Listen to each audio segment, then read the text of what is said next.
Nasaan nga ba ang utak ni Pangulong Bongbong Marcos nang sabihin nito na destabilisasyon o pagpapabagsak sa gobyerno ang pagkwestiyon sa mga maanumalyang blanco sa ratified BICAM report para sa 2025 national budget?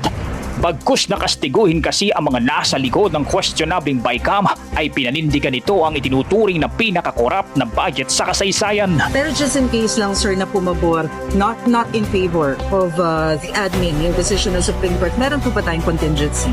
No. We shut down everything. I guess that's what they want. They want the government to cease working.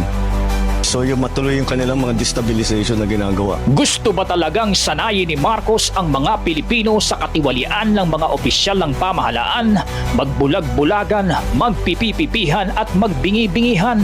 Sa estilong ito ni Marcos sa pagpapatakbo ng gobyerno ay lalong tumibay ang paniniwala ng marami sa dati ng sinabi ni Vice President Sara Duterte na kaya nitong pumirma ng budget na animoy nakapiring o nakapikit ang dalawang mga mata.